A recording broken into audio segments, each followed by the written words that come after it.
Hypocrisy more unhandy. If you're like I was, you're tired of worn out plastic mats under your office chair. They dent and crack, and they're uncomfortable to roll on. I found a premium alternative, a glass chair mat by the Traza. I liked it so much, I bought the company. I'm George Pardo, president of the Traza. Our glass chair mats are made of super.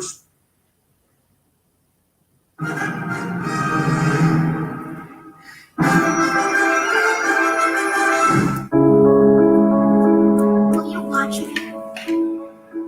Will you fill up the bleachers?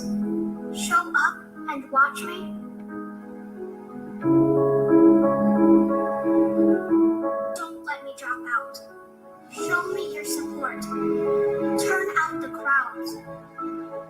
Watch me today, so I know there's a place for me tomorrow. Just watch me. Woof, it's been a minute. Here we go. Wow, for the first time in a year, and we got the kids?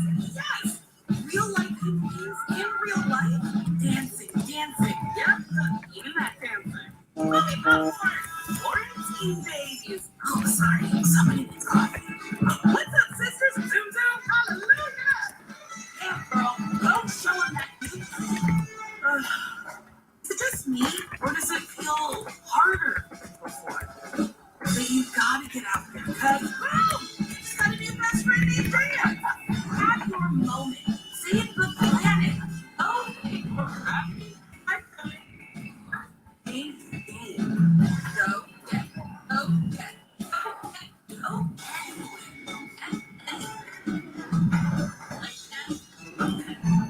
Did you know the Mommy Slam got a champion? really? Yes, really don't sound so surprised. Let's see it. Oh, you're ready. All right, here we go. Let's hear the crowd. Once you're ready, go tell them, fake them. Mama, go. She did it. Again. You can't avoid gravity, but United Healthcare can help you avoid financial surprises by helping you compare costs and doctor quality ratings. United Healthcare.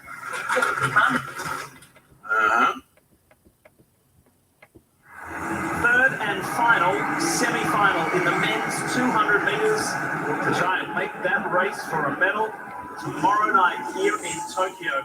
And this third semi has an American athlete in it. It is Kenny Benerick. He had the fastest time in the first round. He burst onto the scene in 2019 where he competed at the World Championships in Doha, but he was eliminated in the heat after pulling up with an hamstring injury. He has worked his way back, though, to top form. Here's Trinidad and Tobago's 3 winters. Trev. Oh, I love Calvin Saw, don't you? I love Tim. Tim's good, isn't he? He's got a great delivery about himself.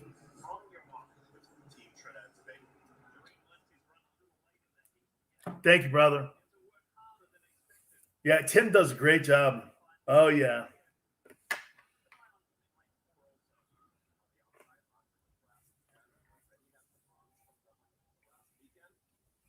I don't think me and him have ever seen each other, too.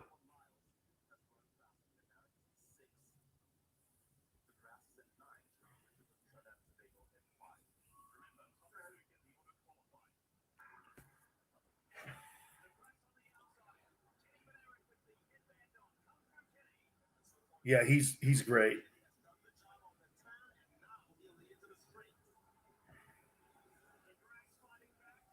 You just gave me an idea. I'm going to thank you for coming on.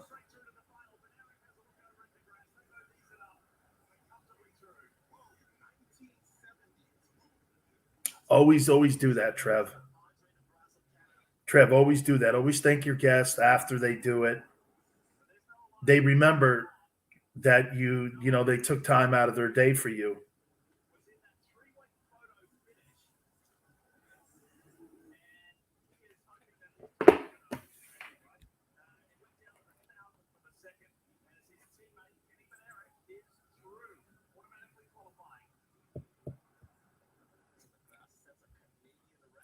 You'd be shocked, Trevor, how many folks don't do that.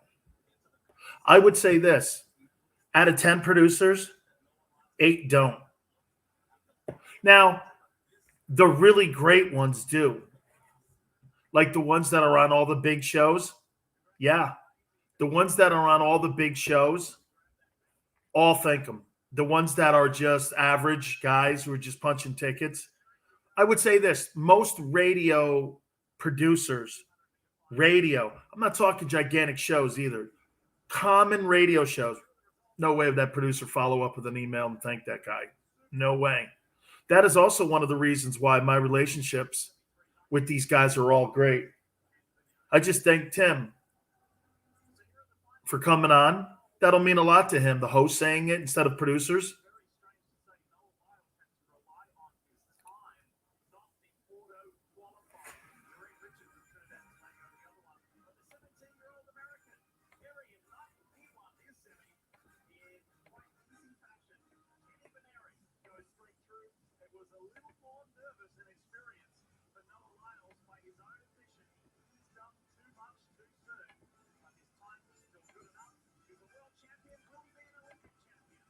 So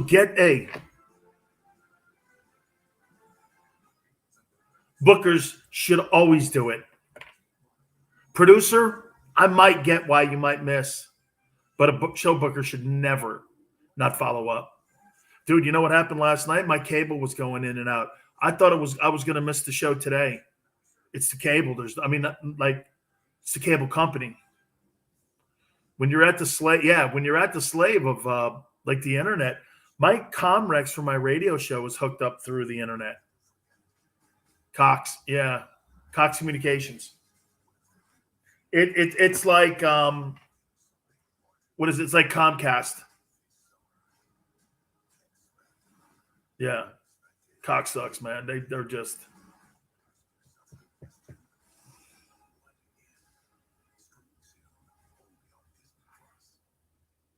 Always an issue. The people that are there are great, but there's always issues. Always issues with them. Yeah, we the streaming got screwed up somehow. That was 2 weeks ago.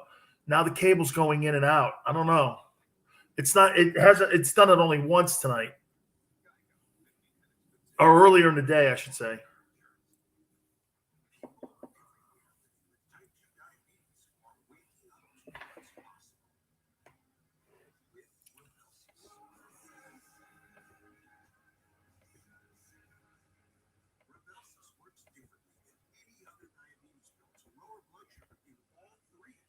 Hey, how about Cuomo?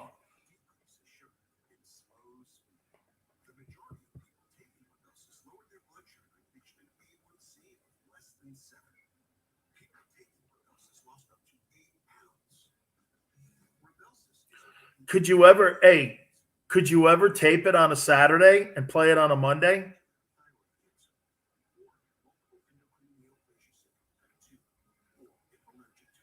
Okay, I'll do that. Saturday or Sunday? Yeah, Saturday or Sunday. You pick a time. Just let me know.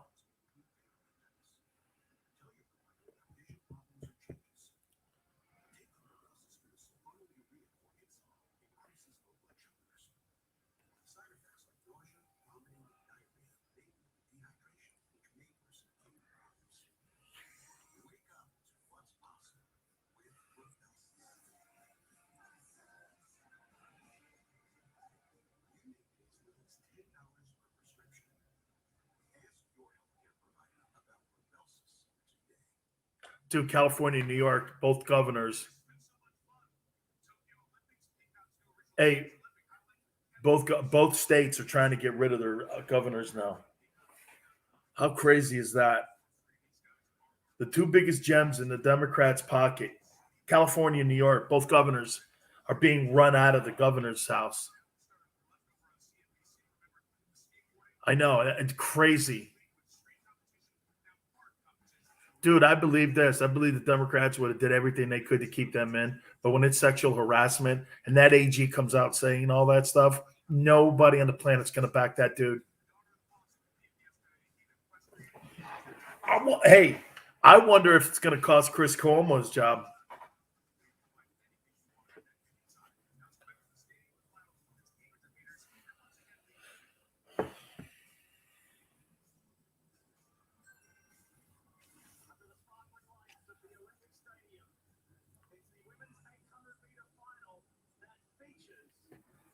How is that place?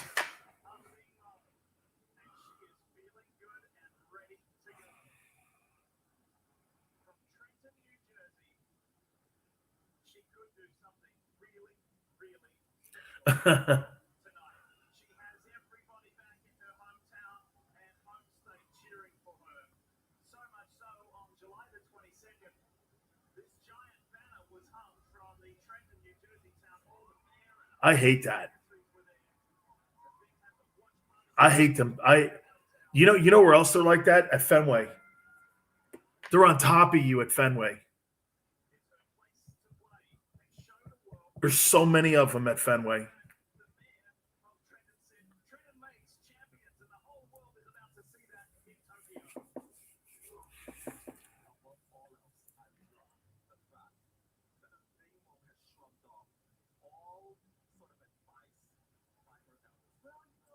You know, it always seems the places that struggle the most are on top of you.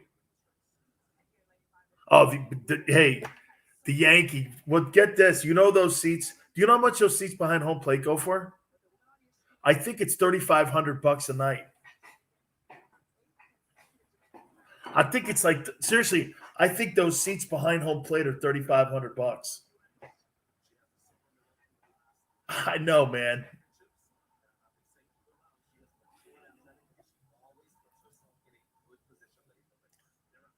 We're gonna do Sims tonight. I can't believe Sims is a Baker Mayfield guy. I can't believe he is. He thinks he's the future.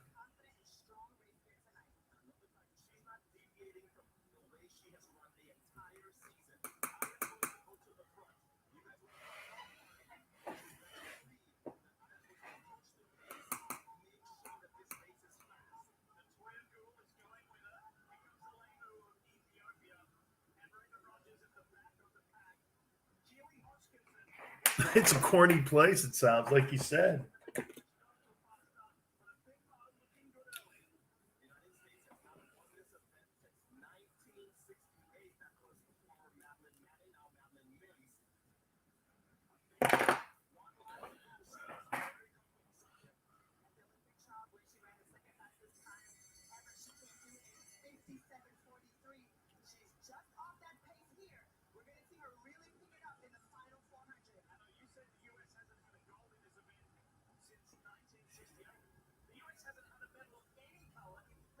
Oh, they honor the Expos there?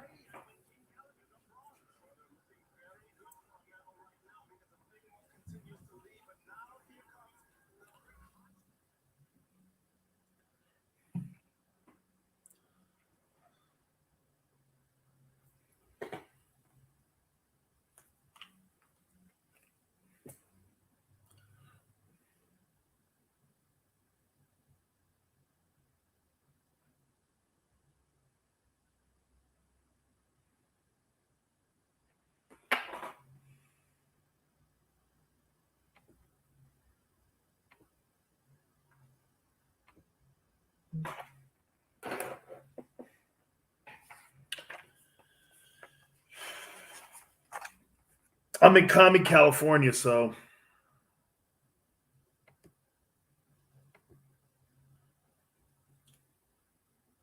same stuff over and over again.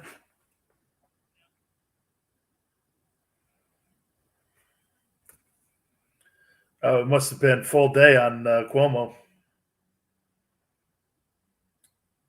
That's the lead story of the day, bro.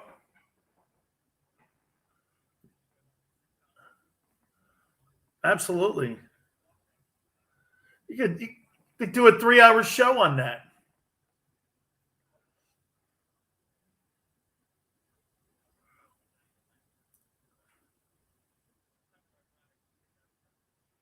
Oh my God.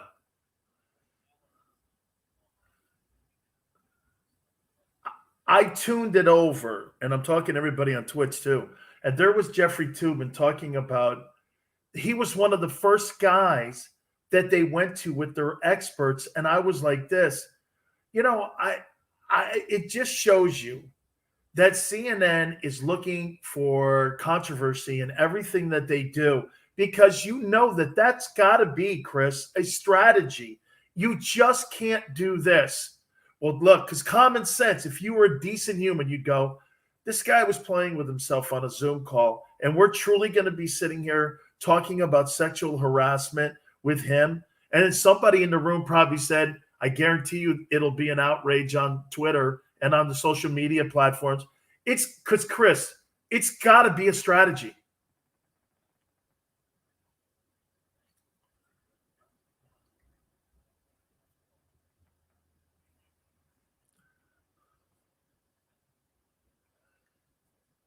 He's got to talk about it. CNN.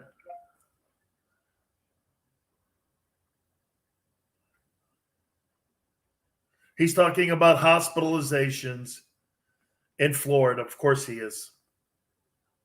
The potential backlash, problems enforcing, violations. Not when your brother is the governor of New York Walmart, Google, Netflix, and Disney. and you were doing stand-up with him. On their own. And he tipped us out to New York City on its big news today that he says he hopes other cities and states will follow suit. So what did New York City do? It's going to be the first to implement a policy for proof of vaccination in many indoor settings, indoor dining, fitness centers, entertainment venues. And he didn't hesitate. 2 weeks, and it will be enforced beginning September 13th.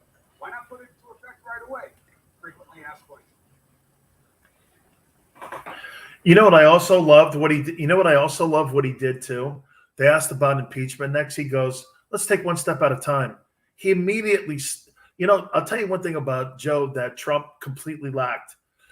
Joe Biden is clearly a politician, and he knows the steps. Though he knows the land, he knows the traps. Trump stepped in them every day. He stepped in. How many times did you do this?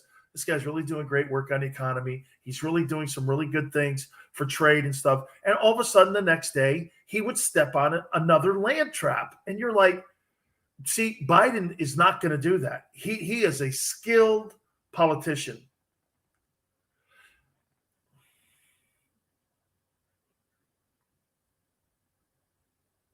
Landmine, yeah. Now Cuomo's talking about New York City requiring proof of vaccination on dining in gyms and movie theaters. Boy, I'll tell you something. I told my aunt today that any political party she runs for, I'm voting. Let me say this to you. That must have pained her and her office to throw him not under the bus, but under the Capitol the way that she did. And you know what? How about at the end she goes, my job is done now. It's up to everybody else what they want to do. And I was like this.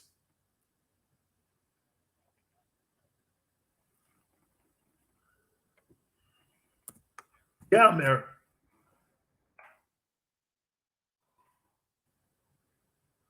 Oh, fantastic. Thank you.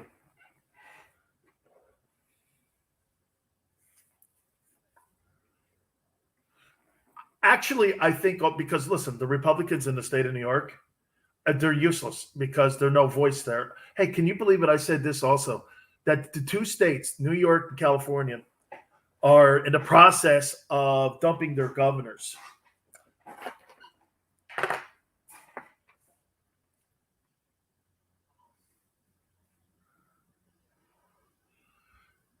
Completely.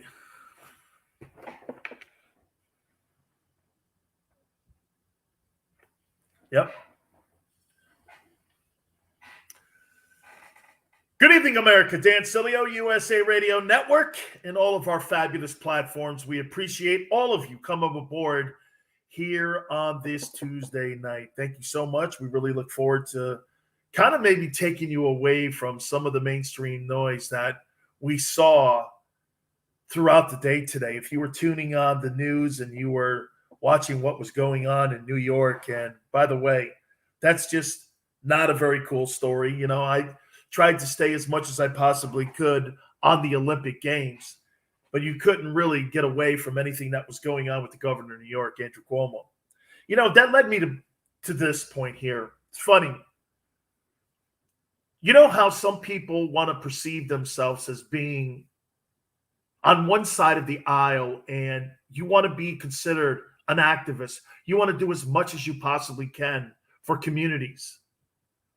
There's not a person in this country that can't be canceled. There is something in your past that can cancel you. What I'm learning right now, nobody's Teflon to this. Nobody. No matter who you are. This guy was a rock star last year, Andrew Cuomo. They were talking about him potentially running against DeSantis in 2024 as being a presidential candidate. He was lifted up. This guy had a book deal, $5.1 million. Now every single Democrat in the country, including Schumer and everybody else, are starting to distance himself from this guy. You know what he's become? A political casualty. And this is what happens when you start aiming fingers at people. You know, it's funny. My daughter said this to me years ago. When you criticize somebody and you point your finger at someone, be prepared to have that finger pointed back at you. One of the most brilliant things I had ever heard. That's why I say this. You know, the story of Andrew Cuomo, it's a sad one. I mean, the victims and the political jockeying and jousting that's going back and forth, he's not going to survive this. Even if he stays in, he's not getting another term. It's just not. Democratic Party is going to just completely move themselves away from him. But in the sports world or anything, you know, entertainment, all the things that come, Jimmy Kimmel, Jimmy Fallon, things that you've done, Jay Leno doing Asian jokes. Do you remember what a big part of the Tonight Show that was, doing Asian jokes with Jay Leno? Jay Leno had an Asian joke every night. Every night. Comedy has been affected the most by cancel culture. It really has. You see, you can't have a joke any longer about a minority group. It's considered racist. And maybe rightfully so. You know, I like dark comedy. I'm okay with it. When it gets too personal, though, and you start dropping N-bombs and you start insulting the Asian community, then we're getting a little bit over the line. And I never really ever thought Jay Leno's Asian jokes were funny. But remember, that was a big deal to him. Got away for like over a decade doing that stuff. Nobody cared. Nobody pointed it out. Now, fast forward here, everyone's pointing out all the deficiencies in people's past. Howard Stern is the biggest hypocrite I've ever seen in broadcasting. And, you know, this is not coming from a place that I'm envious of his success. I'm not. Howard has done things in this business that nobody will ever do. Or I should say this, only one other person has ever duplicated, and that was Rush Limbaugh. He's the only other guy that has duplicated it. Rush made $100 million a year also. And Rush didn't have to own anything. And he wasn't on satellite. I mean, this guy was on mainstream radio for like ever. Rush made a killing. He's the only other guy I've ever seen that duplicates what Stern did. Funny, in many ways, they're a lot alike in their presentation and how they present their shows. One conservative and the other one off the chain. How many of the archives has Howard Stern deleted? And all the stuff from the past, and all the Negro jokes, and all the black stuff that he did, and all the racist stuff that he's deleted all of his archives. For a reason. He doesn't want to be associated with that part of what made him who he is today.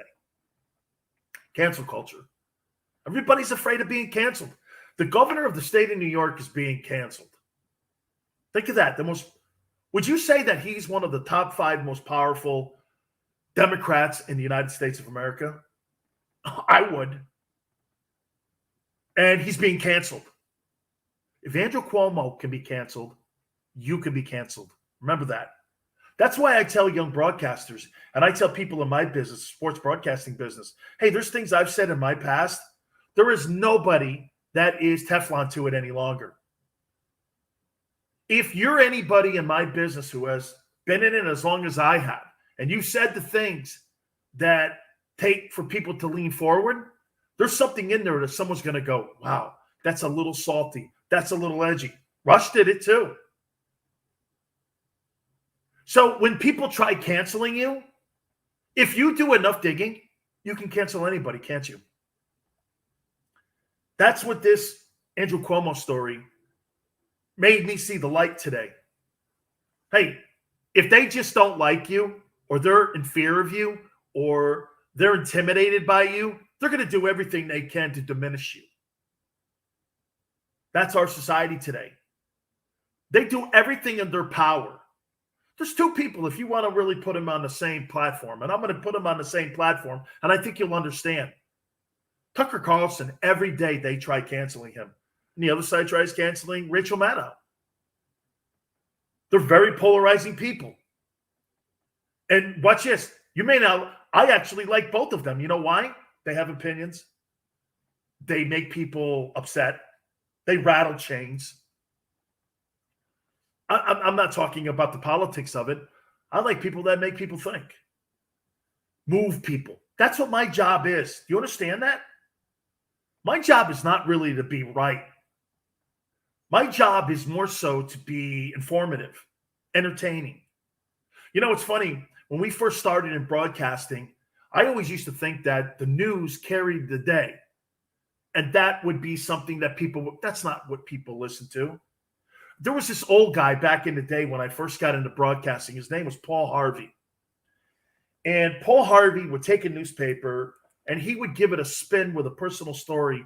And it was syndicated across the country. People knew the minute of Paul Harvey.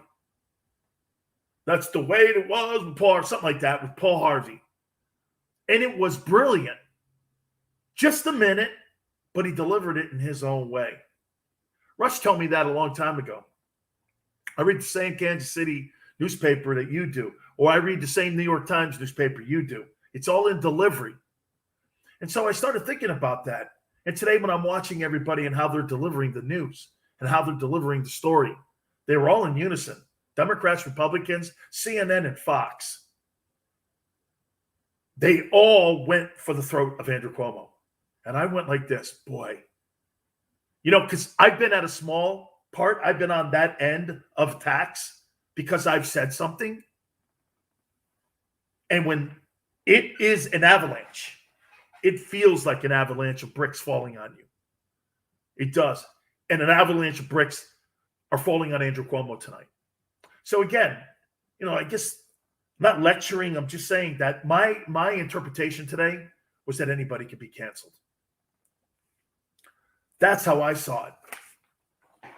You know, the allegations, of course, are disgusting.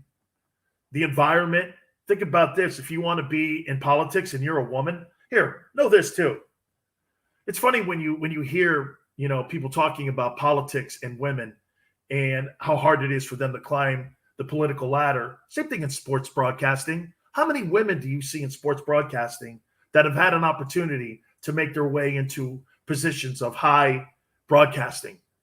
Not really any, right? Robin Roberts is probably the most notable, and where she ended up landing doing the Good Morning America show. I mean, if you think about it, really, she went from sports, ESPN, all the way to the Good Morning America show.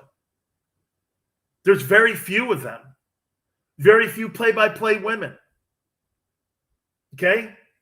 Imagine the harassment. Hey, the guy doing the Olympics, Mike Tirico, have you read the litany of allegations against him? They wrote a book on how the fraternity atmosphere at ESPN, Mike Tirico was leading it with his sexual innuendos.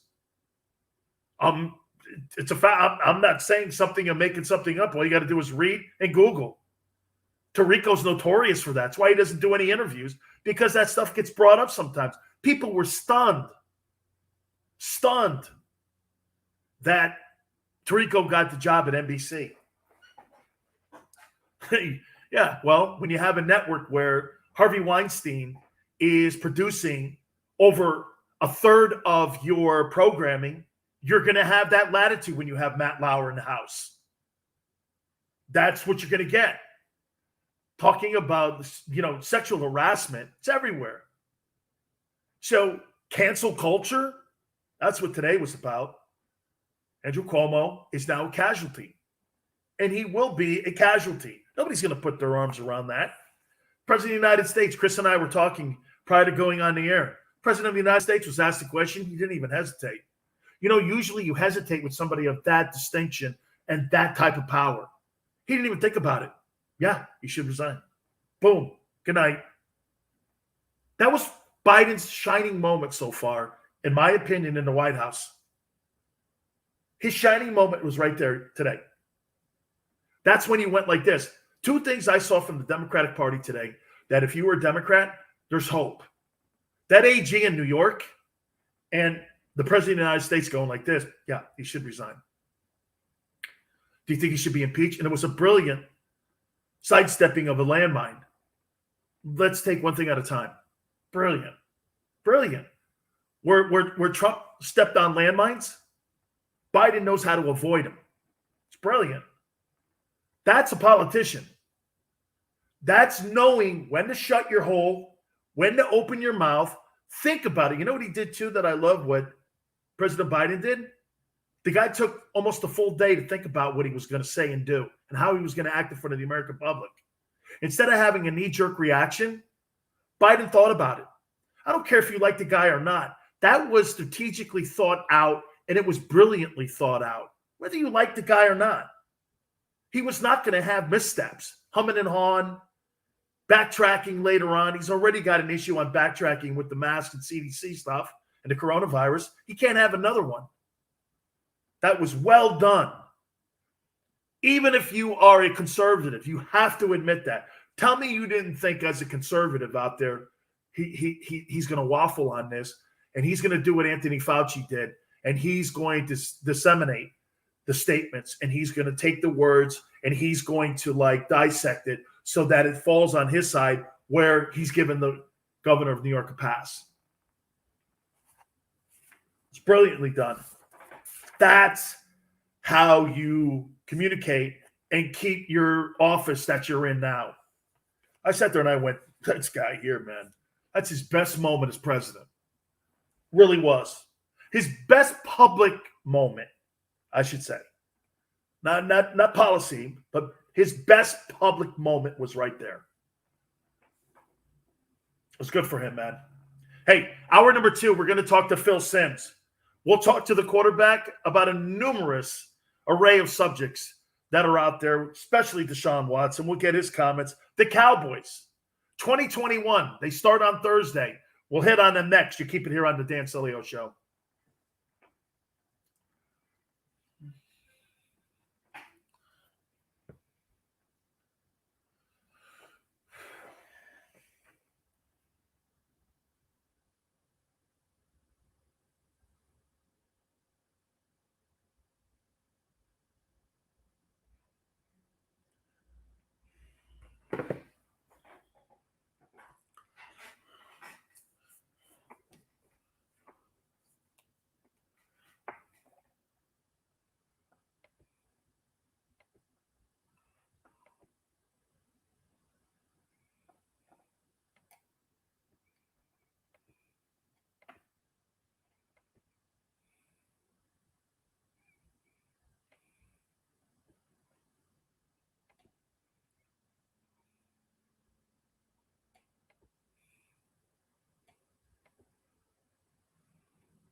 Cheesemo. To Cheesemo.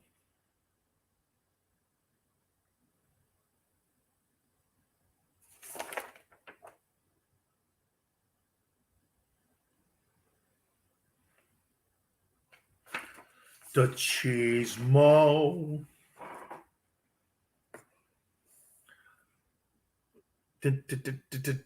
Una bella, that's a time, mamma mia,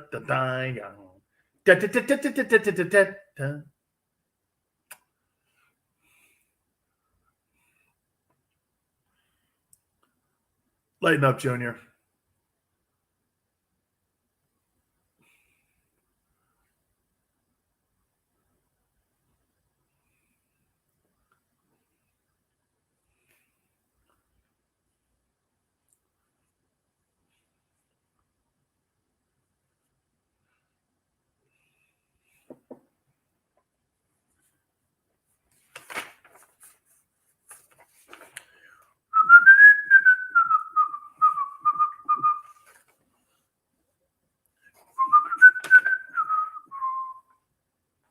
Thank you, Junior.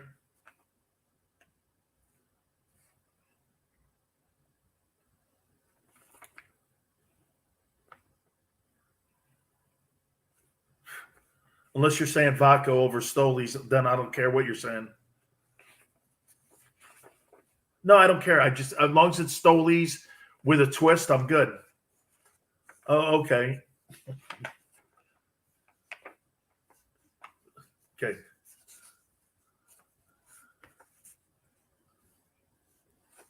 Why? Wow.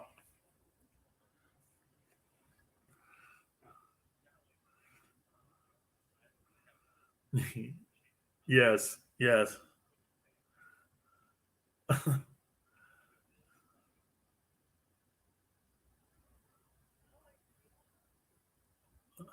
Wow.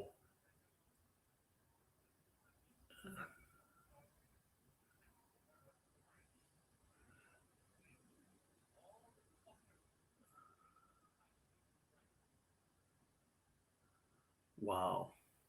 And it was unwarranted? Wow.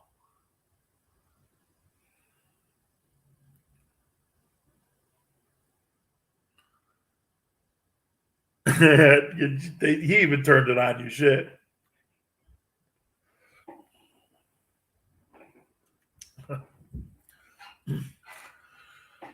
Dan Sileo, USA Radio Network.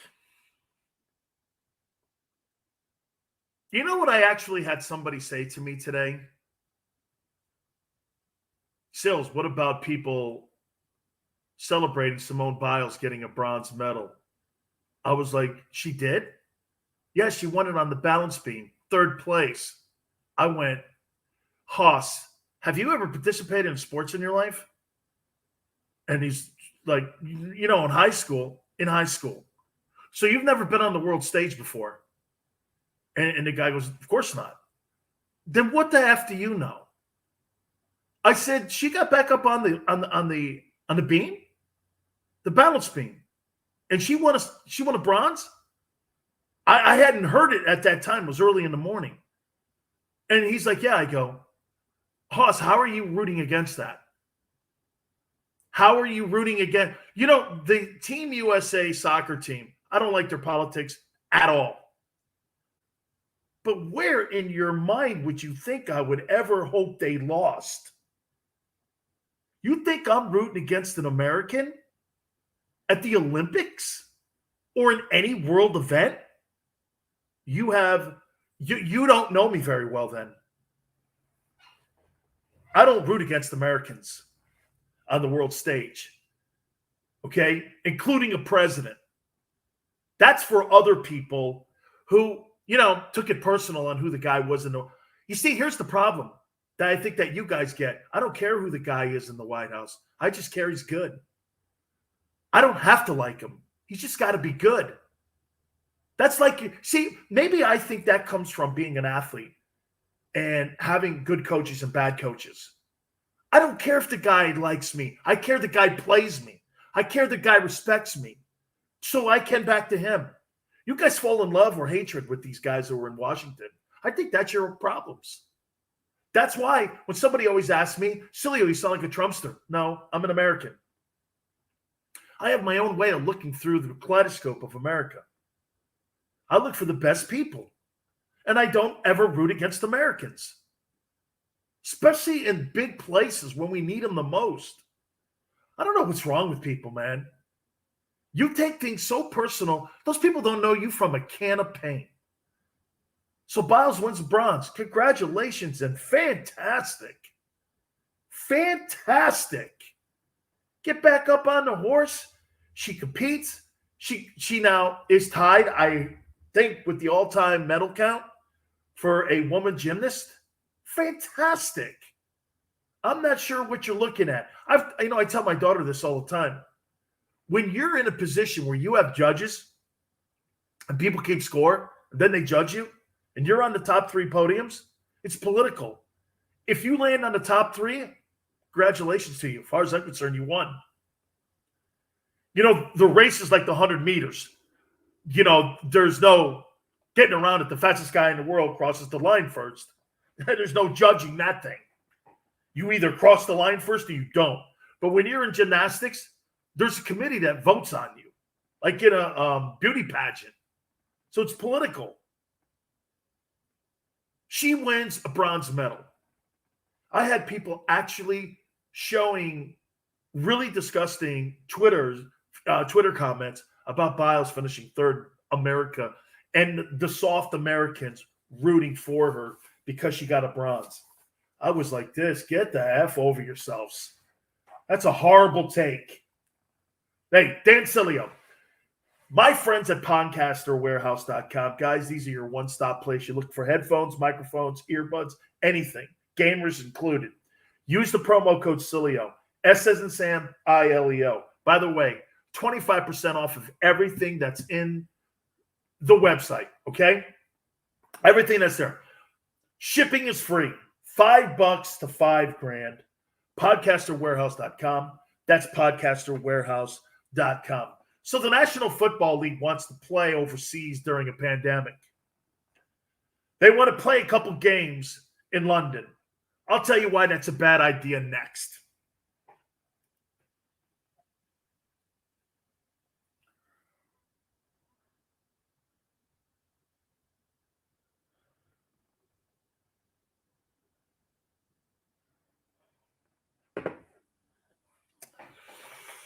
Because we don't believe on the island that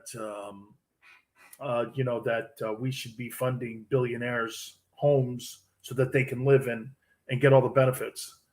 We believe if you want to build your own castle, that bring your finances over, and of course you have to use all employees from Skull Island, though. You can't import because we don't allow that.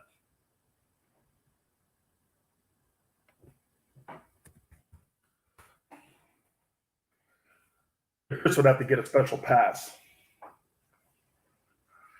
Yeah.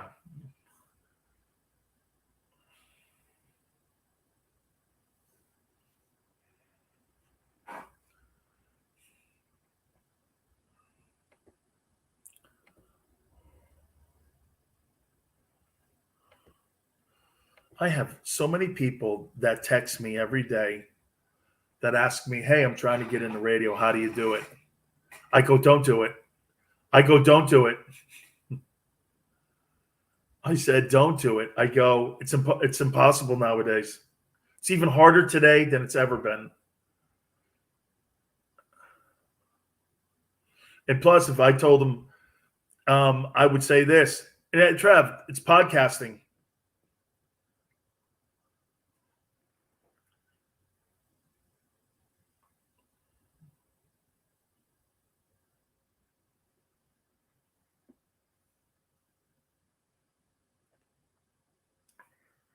No crying, okay?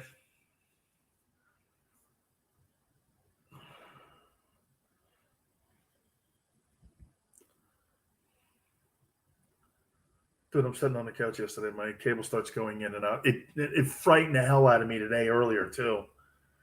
I don't know. Call me California.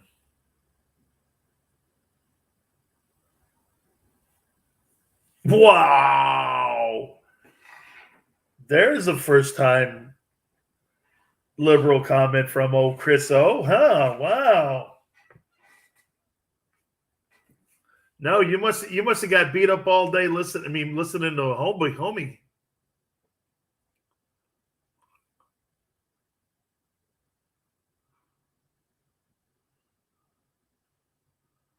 I don't think she meant it, dude.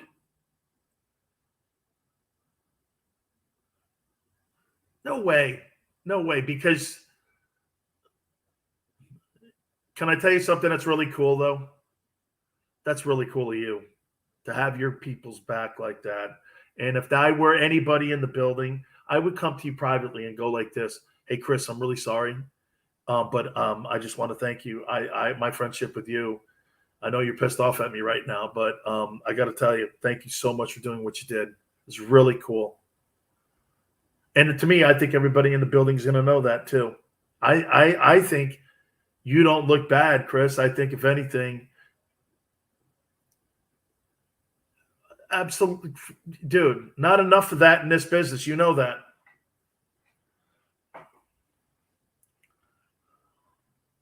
Hey, I'm just saying. I think it's a great. It's really great.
Dan Sileo, USA Radio Network. I'm actually watching the Simone Biles performance at the Olympics as I'm talking to you right now. Man, we have haters in this world. I mean, really. Whatever happened to rooting for everybody? Is that rainbows and butterflies stuff? Is it really? Am I just with my head in the sand on that? We are in such a divisive time. You know what, though? I say that stuff and I sound like everyone else talking, don't I? Makes me say this. Why am I keep going down the line of everybody else then? Why don't I say, let's try to inspire people every day? Because, now I sound like CNN and Fox. Pandemic, cases going up, vaccination, mask. Those are some of the most annoying conversations and most annoying talking points I've ever seen in broadcasting history. Russian collusion? Holy cow, have I forgotten that. Bring that back. Spygate, Deflategate. Those were things in my world, the sports world, when we were talking about deflated footballs, like affecting Tom Brady's play, was like the dumbest thing on the planet. I used to say that to people. Really? He ended up winning 3 Super Bowls after that. I mean, you never really thought that that was part of why the Patriots won, was because Tom Brady took 2 pounds of air out of a football. But you see, what we had to do was we had to chip away at the guy's aura, and we had to chip away at his resume. Can't be that great. Got to be something to it. We were just coming out of a steroid era. There's got to be something to this, man. This guy can't be this great. Oh, and he's a Trump guy. When we find out he's not really. He was friends with Trump because Kraft was. He's friends with Kraft. At the end, didn't we find this out? He's not really a superstar fan of the guy. He's just a friend of the guy. We have people like that that in the world, that you're not completely 1,000%. You're not best friends, but you know the guy. Especially when you're in my business. You run into people like that. So I'm sitting there, I'm going like this, man. Hey, it's really cool that, we should be inspiring. I'm inspired by Simone Biles. And yeah, go ahead, Chris.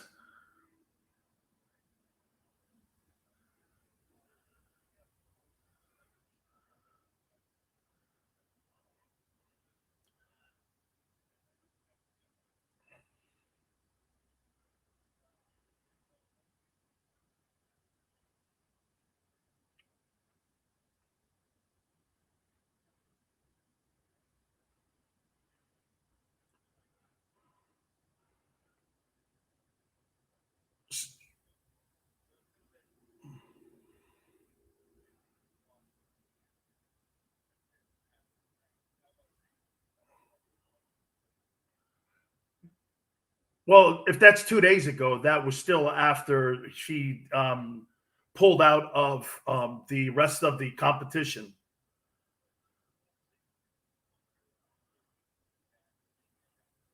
Okay. Okay. Okay. No. I'm not a psychologist, Chris, and I'm not going to ever play one on the air. And I'm not really any of that. Like I said, I'm not a coronavirus expert either. I'm not a mask expert. I'm not any of that stuff. And I don't know why people will go on TV or go on the radio pretend that they are, because you're not. We're all not. We're here. Like, you know what we're doing in this world, folks? We're just trying to get through it like everybody else does on a daily basis. That's what we're trying to do. Trying to live our lives, man.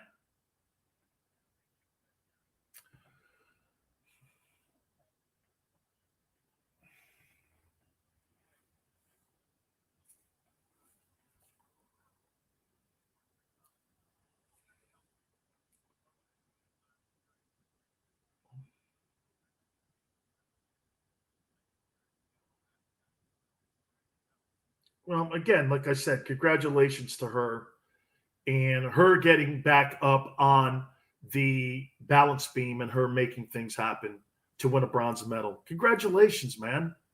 That's fantastic. That is an absolutely great comeback story. You know, I'll tell you something. 2016, when she was lauded as the greatest gymnast of all time after the Rio Games, this may be her shining moment. Personally, because I'll tell you something as an athlete. Let me tell you this as an athlete. You know, sometimes the things that you see publicly, those are moments that you define a particular athlete through your own lenses. But do you know there could be something that you have in your mind that's something that's so innocuous that you never saw it, but the athlete sees it? You know, for me, what mine was, and I've told you this numerous times.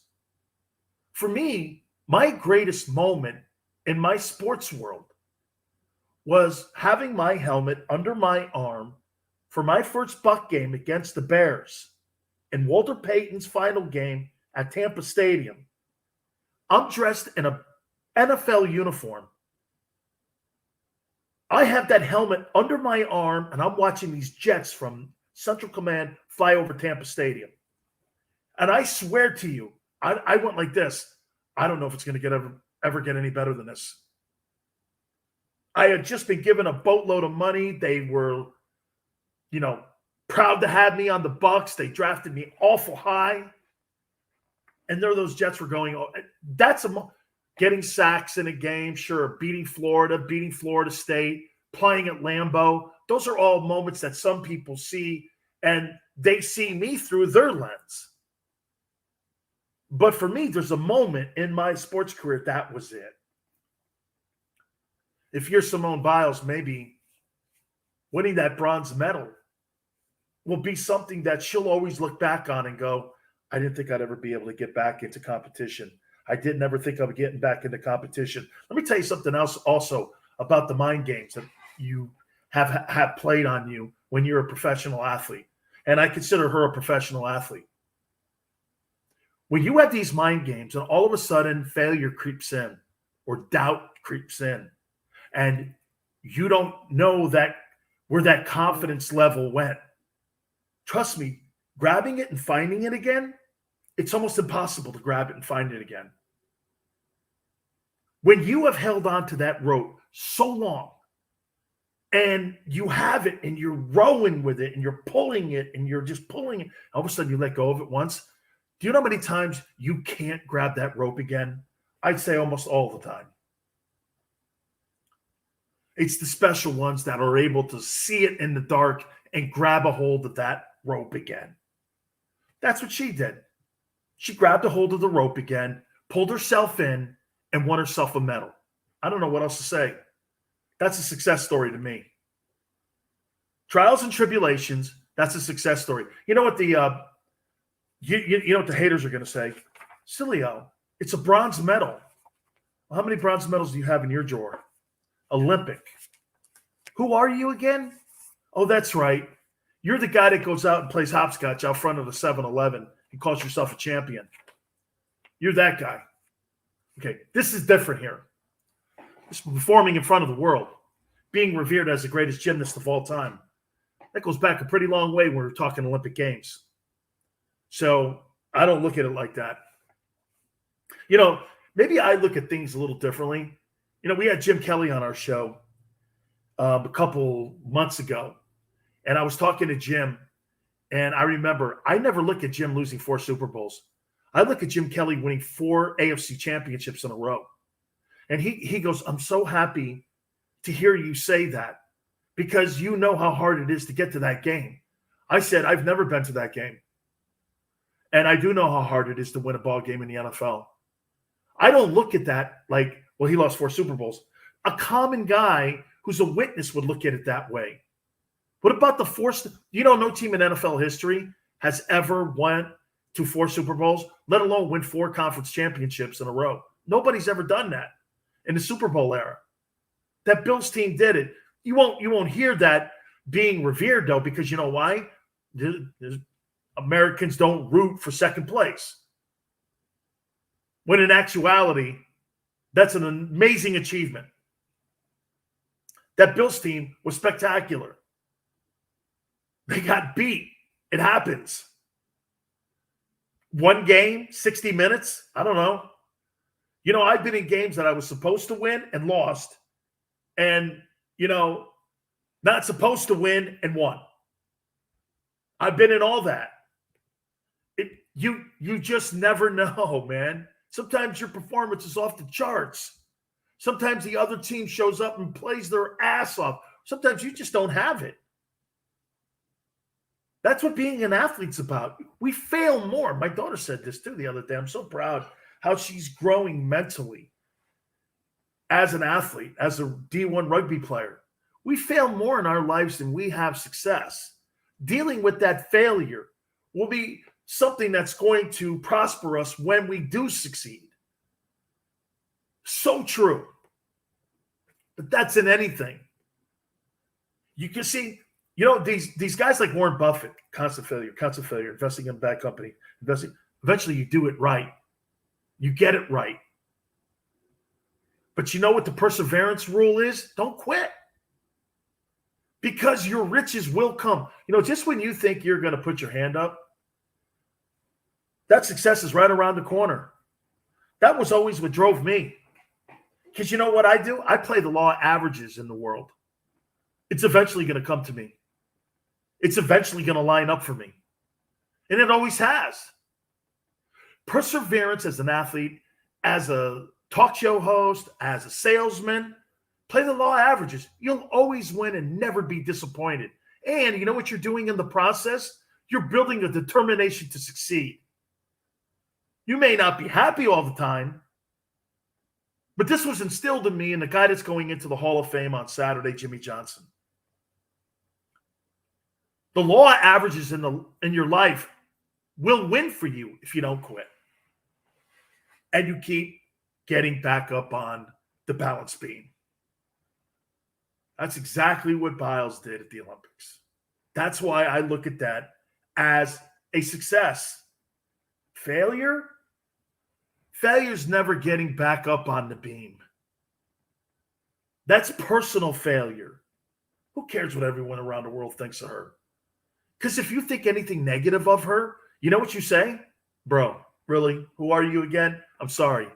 I must have missed your name in the almanac. Who are you again? You see, Twitter thinks that they have all these experts. I was just saying, psychologist experts and mental health experts. Dude, you're a dude with an egg. Okay? These internet assassins are funny when you read them. They're the guys on the radio. Honestly, the guys who play doctor on the radio or TV telling you to get your vaccine, shut up. Americans will make their own decision up. I'll listen to a doctor, not a person that does a 4 to 6 show on CNN or Fox. Are you kidding me? You hear these people talking, then what they do is they get guests on to validate their take. It's a gimmick and it's a game. That's the one thing that I have against everything that's going on in this whole pandemic stupid thing. Stop telling people what to do. Let everyone make their own decision. You're not smarter than me, and you don't represent me. You do not represent me. Okay? If you think that, then you don't represent me. If you think more government is healthier to tell Americans how to live their life, health-wise, economically, anything, that's not what this country's built on. It's not what this country's built on. Remember this. We send you to Washington. Okay? It's not a Supreme Court job in Washington. Let me get into this topic because it kind of goes down the same line. So the NFL is going to have, let me see here. I want to double check here. NFL is going to go over to London on October 10th in the middle of a pandemic when there's still people that are fighting the vaccinations and you see the cases going up. And by the way, for the record, cases going up, my big concern is, are the deaths going up? Because if the deaths are going up, then we really have a problem. Now, some would say the cases lead to that. Okay. Doesn't seem to really be the issue here. But I want to tell you where this is all is going here with the NFL when it comes to these games in London. Comes out now that the Buffalo Bills have told their fan base, Bills Mafia, you're going to pay for a brand new stadium if you want to keep us here. The Jaguars have been floated the idea out and have been playing with the idea of potentially moving that team to London. Why do you think the NFL wants a team in London? I'm going to tell you next, okay? Because it's not what you think why they want a team in London. We'll do it next. You keep it here on the Dan Sileo Show.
What?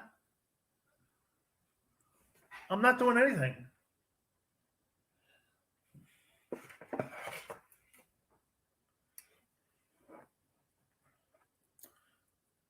Fila? I don't mind Fila.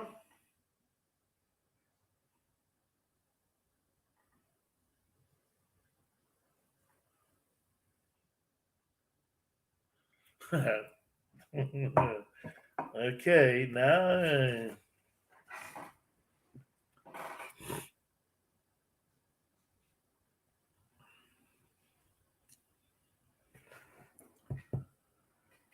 Dan Sileo, USA Radio Network. I'll talk Dallas Cowboys. I was going to do it a couple segments ago and it got away from me. So we'll do it in the next block.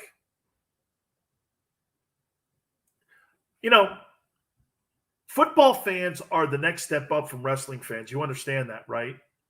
You still think wrestling's real. Okay? Wrestling fans still think it's real. Okay? NFL fans think the NFL's telling the truth all the time. And they're not. Why do you think they want a team or maybe two teams in London? Spread the brand. You mean to tell me you think after generations of soccer fans, you think you're going over to Europe, and especially in London, and you're going to transform soccer fans into American football fans? That is never happening. That would be like what they've tried to do in this country with soccer. Fall on deaf ears. Soccer is not a mainstream U.S. sport. It's not. I don't care what they tell you. MLS, I don't even know when their season is. I mean, really? Can you name me one dude soccer player that's a male? So why do you think the NFL wants it there? It's got nothing to do with what you think. Building a fan base, they don't care if fans show up or not. This comes down to starting the economic dollar earlier in the day on TV in America. The time difference. An NFL game will start at 6 a.m. Eastern time. That means this. You will have 6 a.m. till midnight with Sunday Night Football, the entire day of the advertising cash register that the NFL has, churning out millions of dollars every hour. It's a never-ending cash register that will keep moving all day long. It's about the time zone, not about the country. You think they care if 50,000 fans show up? 97% of the operating budget from the National Football League comes from TV. This would enhance the dollar for the NFL, and get this, this would also increase the television package because you're starting the NFL day at 6 a.m. Eastern. It's about time zone. Has nothing to do expanding the brand. London, Frankfurt. Are you kidding me? You think Germany, France, England, Italy give a rat's ass about American football? Those are soccer nations. And there'll always be soccer nations. That could have changed that narrative. You think American football, where it's only played in Canada and America, is going to go over there and change a worldwide sport? How dumb. That's why, could the Bills be the team that goes over to London? Could it be the Jags? I think the Jaguars are in a position right now where they may end up actually keeping that team in Jacksonville now, and it could be the Bills. Someone is going to be playing games in London for a reason. Let me ask you this, and I'll show you something here that's even more to the point. The NFL looks for ways to make money. Why do you think the NFL has an extra point? I mean, guy scores a touchdown, 6 points. Shouldn't you just go to commercial break there? No, you know what they do? Guy scores a touchdown. They go to commercial break. They come back. They kick the extra point. Then they go another commercial break. The extra point was made for commercials. You think that 1 point? Really? Why wouldn't you just give it 7 points when a guy gets a touchdown?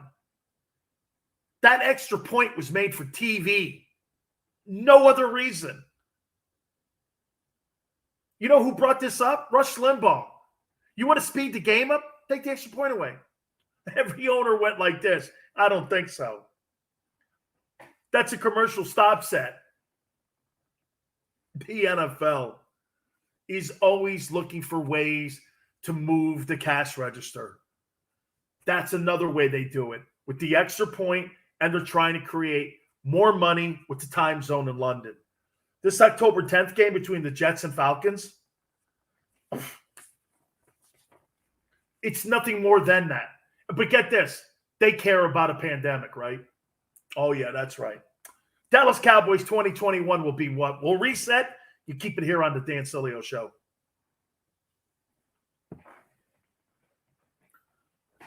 Oh, my God.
See?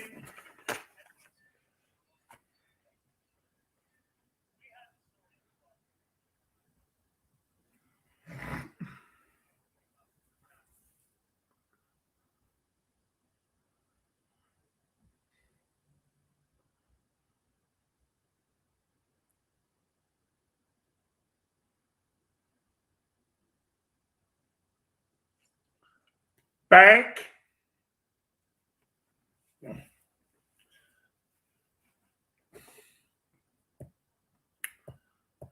Stop fucking hollering at people. You might, save yourself some grief and aggravation.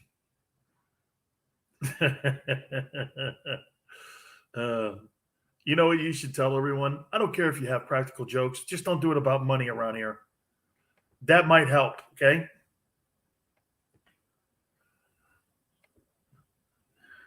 Wow.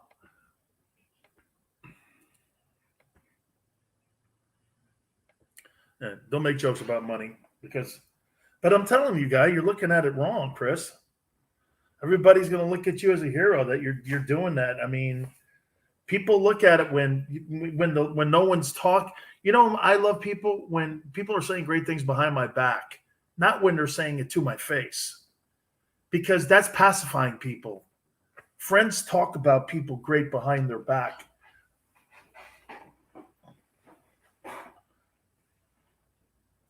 Wow, he really said that about me? He goes, yeah. I'm like, wow. Right, I'm more impressed with that stuff.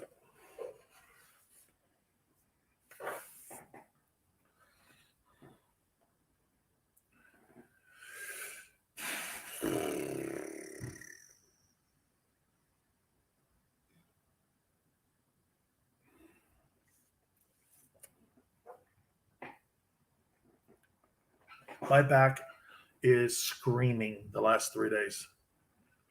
Screaming.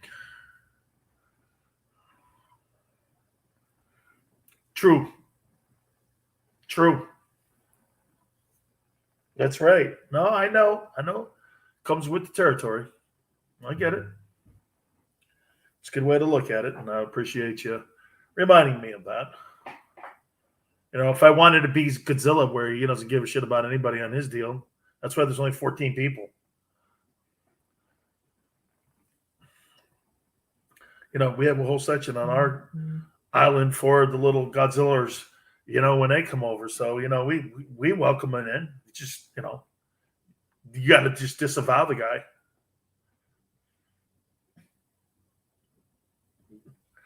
Yeah, we impeached him.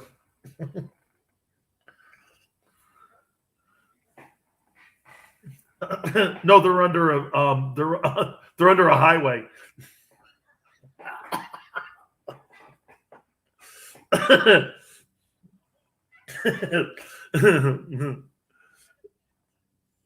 Dan Sileo, USA Radio Network. We have a lot of fun here on the show. Absolutely. We welcome you aboard. Thank you for checking us out. Phil Simms at the bottom of the hour. CBS Sports' Phil Simms will join us. We will talk about Carson Wentz's injury. We'll talk about Baker Mayfield. We'll have a plethora of stuff for the CBS analyst and, in my opinion, a guy who should be in the Pro Football Hall of Fame. You know what's funny? Every time I tell people that Phil Simms is not in the Hall of Fame, they go, get out. I'm like, no, he's not in the Hall of Fame. He's not. And people are like, wow. I'm like, I know. Guy's got 2 Super Bowl rings. He was the linchpin on that offensive side of the football with Lawrence Taylor on the other side. Those great Parcells Giants teams were run by Phil Simms. Fantastic. And he should be in the Pro Football Hall of Fame, but he will be with us. That'll be at the bottom of the hour. So I want to start it out with some Cowboy talk. There's a lot of excitement this year about this team. Now, why would that be? Well, they're the Dallas Cowboys. It's the biggest fan base in America. There's no question. It's the biggest NFL fan base in America. You know how I know that? Ratings dictated every Sunday. Highest TV games every year are Cowboy games. Jerry's done that. Tex Schramm, Tom Landry, Jimmy Johnson, Troy Aikman, Roger Staubach. All those guys did that. That team is America's team. When Tex Schramm named it that, it really has become that. People don't like to hear that. Here's a team that's only won 3 playoff games in 25 years. You hear what I just said? I don't want to, gloss over that. They've only won 3 playoff games in 25 years. Tom Brady has more NFC wins in 1 year, 4, than the Cowboys have won in the last 25 years. That is remarkable. But the Cowboys have created this gigantic brand where everybody's interested in them. Why? Jerry makes it polarizing. Got the highest paid guy in the NFL. And do you know this about Dak? You know Dak made $108 million last year? You know he is the highest paid American athlete in the world. At 5, Dak Prescott. Brady's like 7th. Dak Prescott's the highest. And Dak Prescott's not in Tom Brady's league. He's not in Aaron Rodgers' league. But what is he? He's starting quarterback of the Cowboys. You think that distinction would be with Dak Prescott if he was a starting quarterback for the Tennessee Titans? I don't think so. It's the Cowboys. That brand is synonymous with America. Unfortunately, it hasn't been synonymous with winning. Here's something else that's playing into this dynamic. Jerry's desire to want to win a championship before it's all said and done. You know what he's fighting? He's fighting this. And last week, he kind of broached it a bit that he screwed up by letting Jimmy Johnson go. Because you know what he's never been able to do? Jerry's never been able to duplicate that success that he had with Jimmy. He's never in any way ever been able to go about his business in the way that they went, where they went like this. They were consistently playing for NFC. They were always in the NFC title game, even with Tom Landry. Remember, it was Cowboys, 49ers, Vikings, right? It was one of those teams that were in the NFC, Bears, that were always playing against the Cowboys in the NFC Championship game. Cowboys haven't been back in 25 years. That's a failure by Jerry. I think Jerry getting to a Super Bowl has to be the number one priority for him as he is on the back 9 of his ownership with this team. Let's take a look at it. Do you think they're going to be a football team this year? I was asked this morning. Were they going to contend for a Super Bowl? Some luck, maybe. But that's a 10-7 team. I was talking to Tim Clavashaw from the Dallas Morning News earlier in the day, and Tim says he thinks they're a 9-7-1 team. They're going to be right there as a potential playoff team, but that football team hasn't done enough on the defensive side for us to sit there and go like this. And I agree with Tim. I don't think that they have enough on that other side of the ball where they're going to be able to be competitive and have a championship-style defense. Look, you don't have to be a superstar defense anymore like the Ravens back in the day or the Buccaneers of 2002. You don't have to have that team or the 85 Bears. But you got to be able to stop people in critical times of the game. 2 minutes left in a half and 2 minutes at the end of games. Got to stop people. Patriots have, with Brady, when he was there, they made a mockery of the league in how they handled themselves doing that. So this Cowboy team, which, by the way, they're going to be playing Thursday night. You know, the Hall of Fame game is Thursday night. It's Steelers and Cowboys.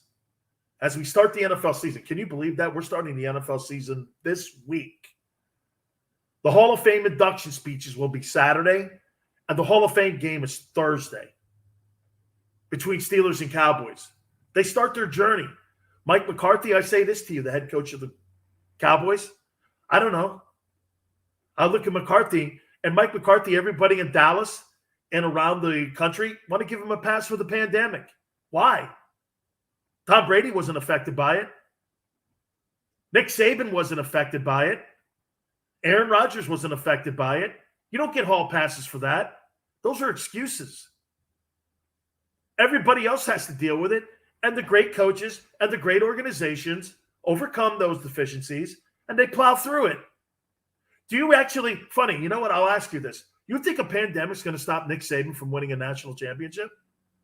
That's a joke. That's like saying a Sherman tank is going to stop him from winning a national championship. A Sherman tank couldn't stop him. It's not going to happen. Because you know what you have? Jack Nicklaus used to say this all the time when he was playing in major championships, and he would show up like to the U.S. Open or the Masters.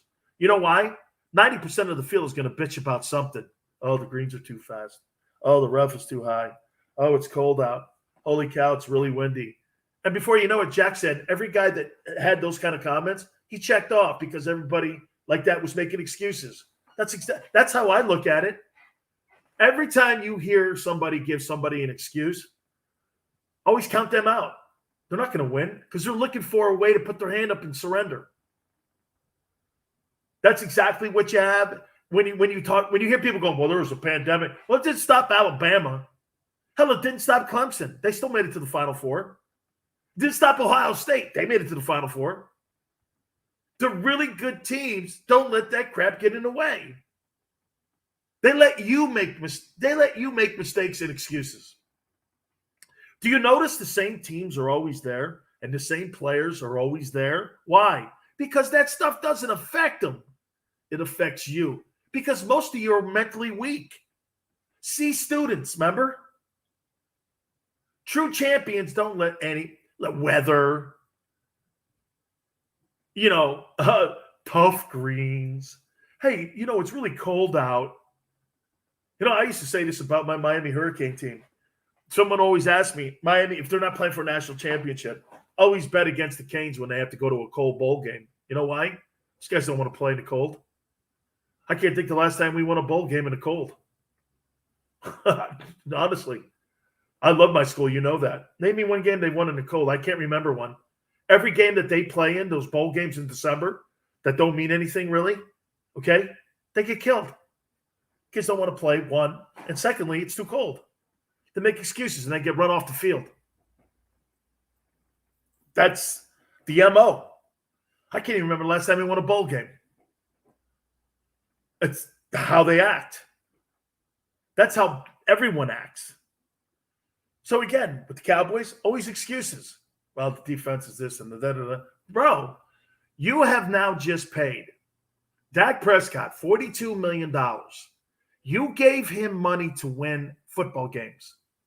I don't care about numbers and touchdowns and yards per game. I don't care about any of that.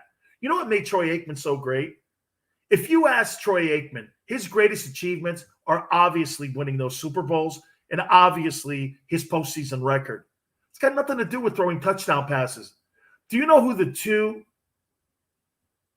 quarterbacks are in Cowboy history when it comes to leading all the statistics? Do you know who they are? They're Danny White and Tony Romo, guys who won nothing. Guys who won nothing.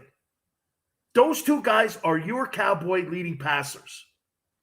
Now, it's a little unfair to Danny because he was the backup to Staubach, and he was the punter on the team for years.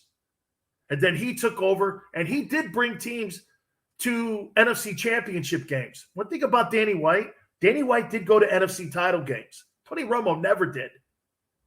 Never did. Dak Prescott has never done that. So when you throw shade on Danny White and go, well, Danny White was just another – he wasn't just another dude. He went to NFC title games. In the last 20 years, you haven't had a Dallas Cowboy quarterback do that. So before you start talking trash on him, hey, kind of duplicate what he's done. But my point about those two, Staubach and Aikman are your greatest quarterbacks. It's not Tony Romo. It's not Dak Prescott. Those guys didn't win. Those guys may have won the hearts of Cowboy fans, but those guys never won ball games that mattered. Can you name me a significant game that Tony Romo won? I can't. I think Tony Romo's got 2 playoff wins in his entire career.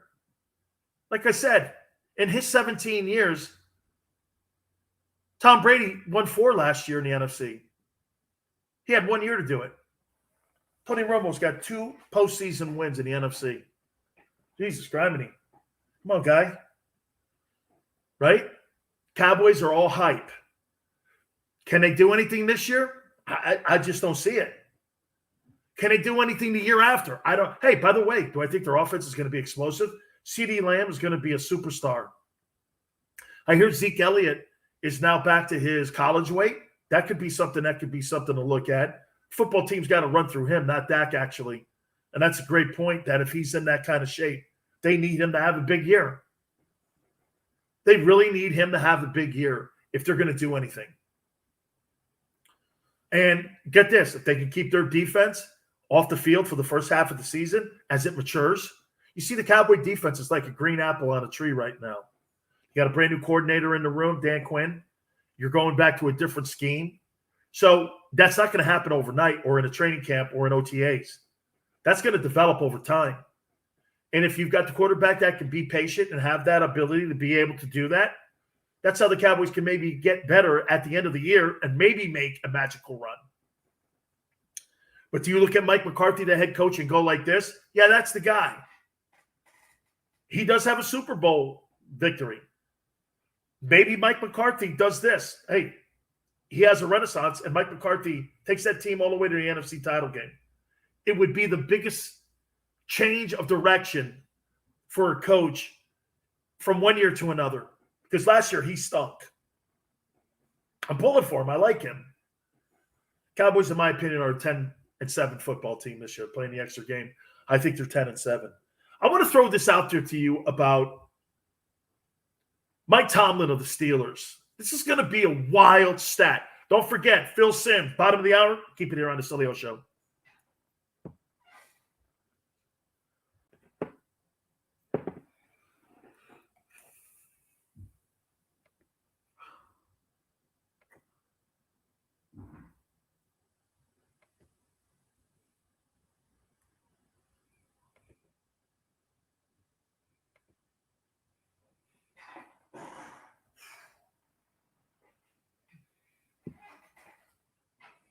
My sciatic nerve is appalling.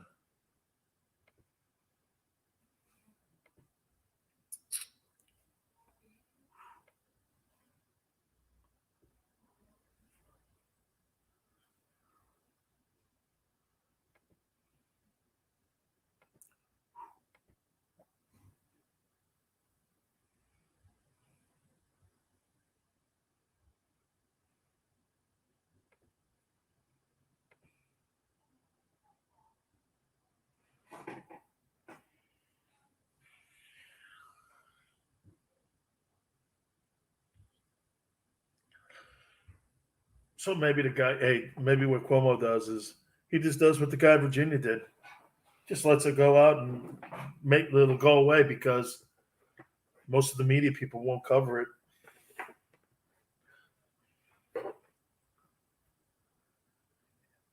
You think Chris Cuomo survives this?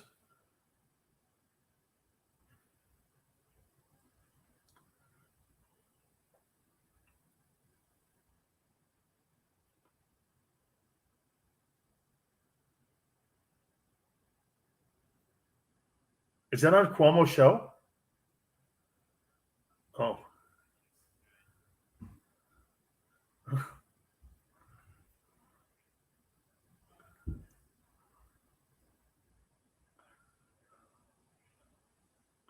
He had to cover it.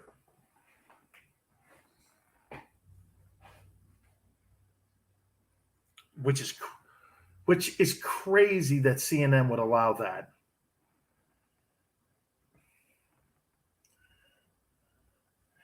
But Chris, if I came to you and said, "Hey, listen, my brother's being accused of sexual harassment.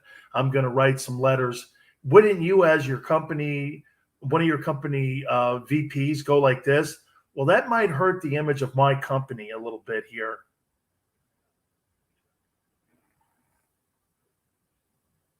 Yeah, but you would want to be involved in that?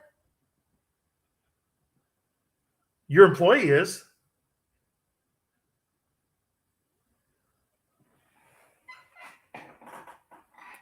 Putting him on the air and doing stand-up routines like nothing was going on and all that charade that those guys were doing, you don't think that that's going to look weird to the public and how people lose confidence in that.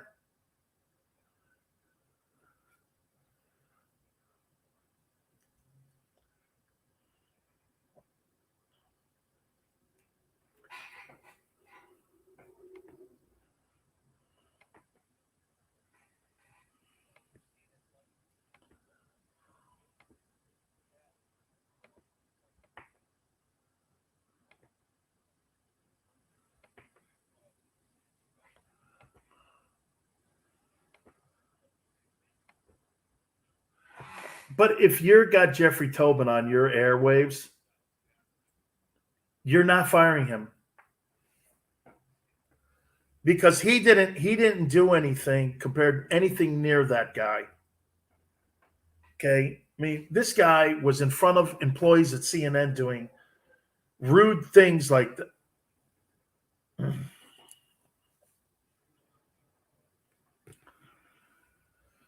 Dan Sileo, USA Radio Network. We appreciate everybody coming aboard with us. Yeah, this Cuomo story is unbelievable. I wonder what the collateral damage is going to be to Chris Cuomo. Yet to be played out. You know, just popcorn and beer, I think most of us are going to do, right? Just sit and watch this whole thing. Don't forget Phil Sims. Holy cow. Phil Sims from CBS Sports will be with us. That'll be at the bottom of the hour here in a couple minutes. I want to throw this out to you here. And I want to throw this out to you here when it comes to one of my favorite coaches, Mike Tomlin of the Steelers.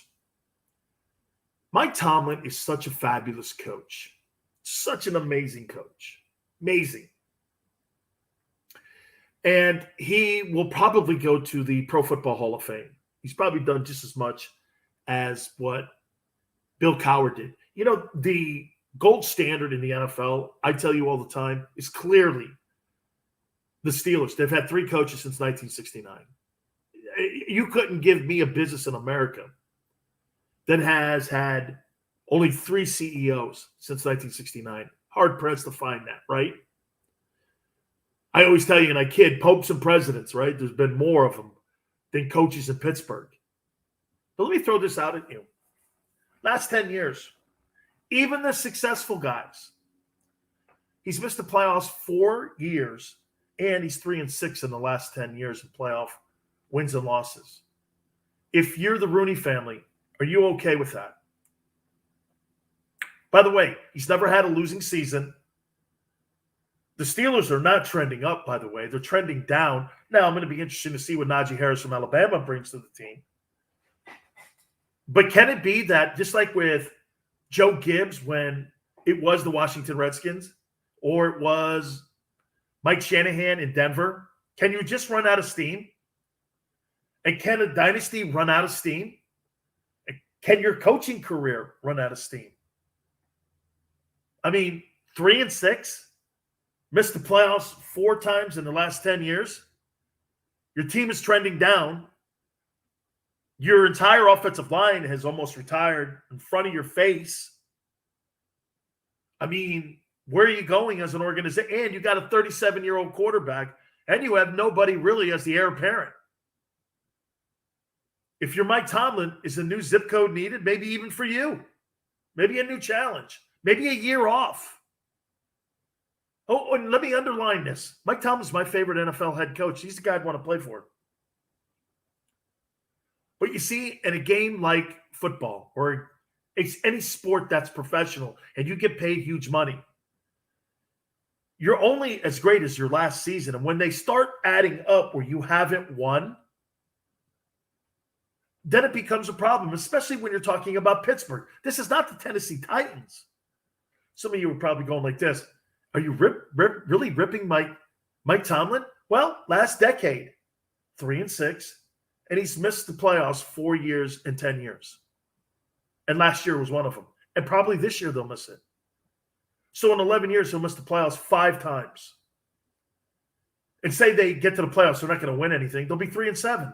I don't know. I mean, when you start looking, it's funny. People always want to look at the record and try to change it into something that's not what it is. Bill Parcells is so right. You are what your record is, dude. There's no getting around that. All right. Hey, check out my friends at podcasterwarehouse.com. Headphones, earbuds, everything that you're looking for. Please do me a favor. Check it out. 25% off of everything that's on the website. Microphones, as I said. If you're a gamer, this is a great place for you to go. Use the promo code Sileo. S as in Sam, I-L-E-O. That's S as in Sam, I-L-E-O. Shipping is free. $5 to $5,000. Podcasterwarehouse.com. That's podcasterwarehouse.com. One of my dear friends, friends a long time. I love Phil Simms from CBS Sports, former New York Giants, legendary quarterback. One of the great quarterbacks in their franchise's history. Does a great show for CBS, NFL on CBS. It's really great. We'll talk about a plethora of stuff going on in the NFL. He's next. You keep it here on the Dan Sileo Show.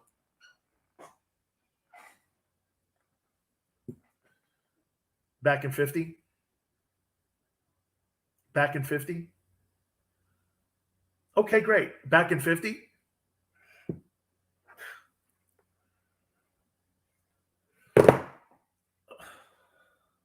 No, back in 50. Tell me. I want to get up. My back is killing me.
I'm always okay. Oh, jeez. Chris, these last 3 days have been probably, I really don't have a normal day anyway, like normal, but there's days where like sometimes I can have a decent sleep. These last 2 nights have been none of that. I mean, I'm up every hour. It's just not. Yes, I have 2 tennis balls.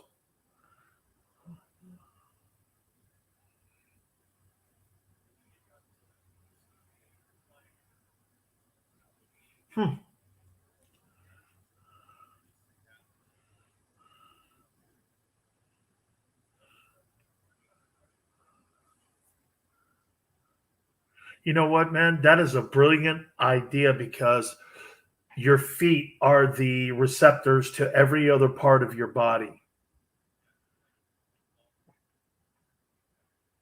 Golf balls would work too. Yeah.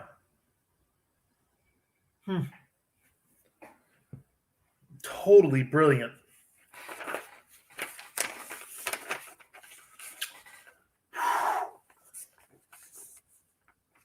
My wife had like really horrific like back surgery too. I got to think that it's like it's one of those things because I mean it's low and I know it's not my kidneys because I know it's in my hips. It's in my like when because I stand for that earlier show, my legs are numb by the time I'm done.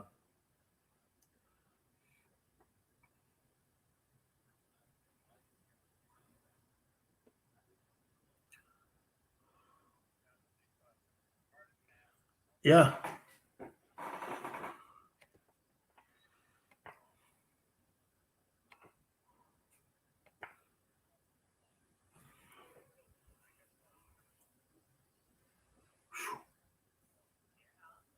Oh, this has really jumped up on me here like craziness.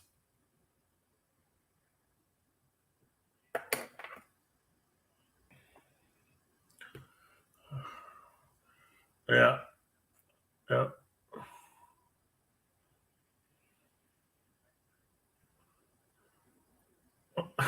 Topless shots.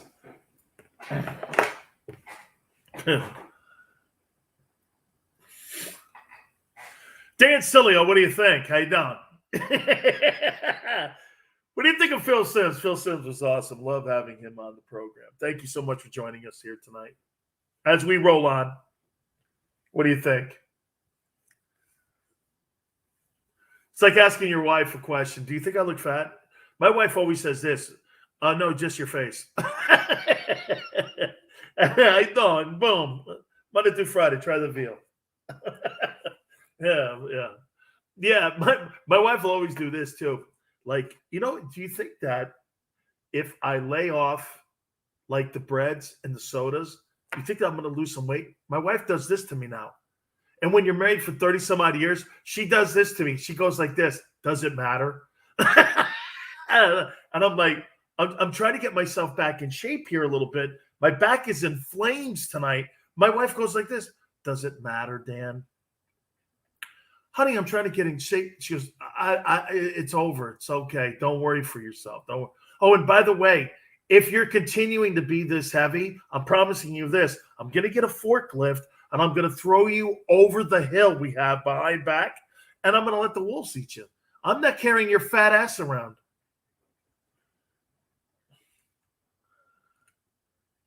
Oh, no. You know when Elvis died, they couldn't recognize him? That's what's going to be me when I'm sitting on the crapper, too. On the toilet like Elvis, reading whatever it was, I love you. No, they're going to go like this. Is that Elvis? No, it's Sileo. Yeah, right there. Don't you see 93? He's got a tattoo on his right hand.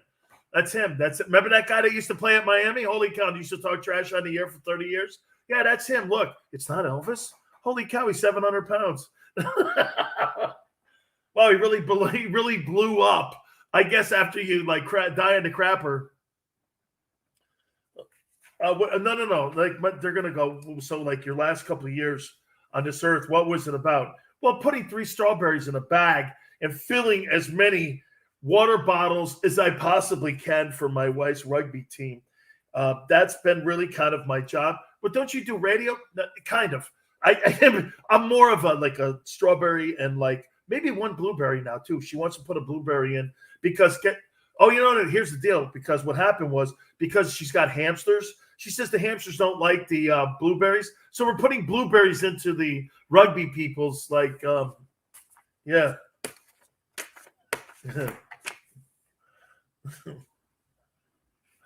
Oh no, we have watermelon, strawberries, and wait a minute.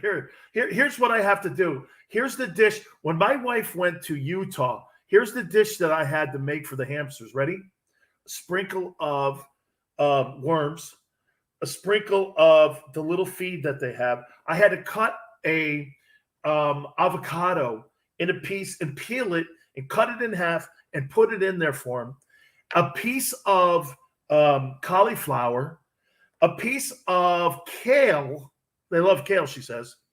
And so each one of these guys were every day. The guys are so fat now that they can barely fit in the tubes. My wife told me this the other day. If you were a hamster, there's no way you'd fit in those tubes.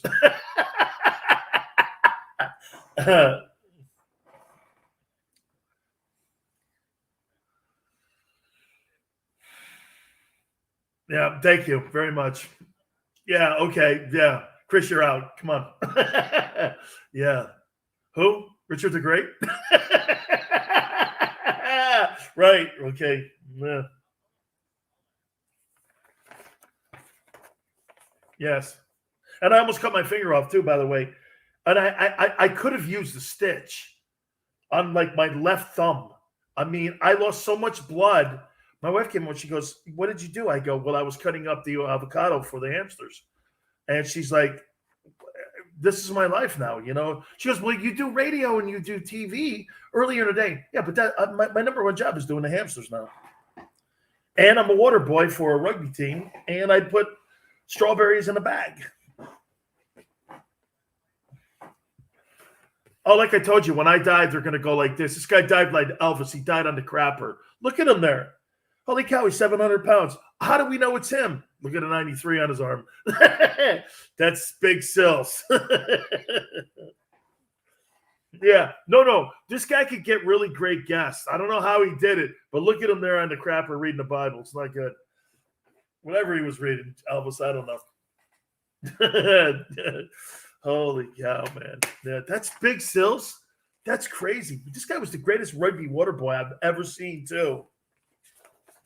Oh, my God. Yeah, Brando said it. This guy could have been a contender. He could have been a contender. More on the NFL. We'll reset. You keep in mind here on the Dan Sileo Show.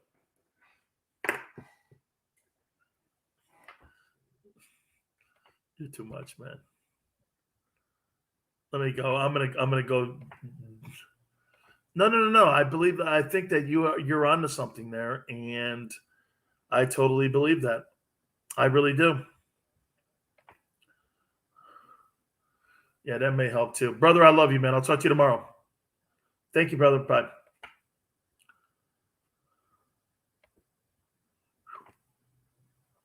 A lot of pain. I mean, I'm incredible.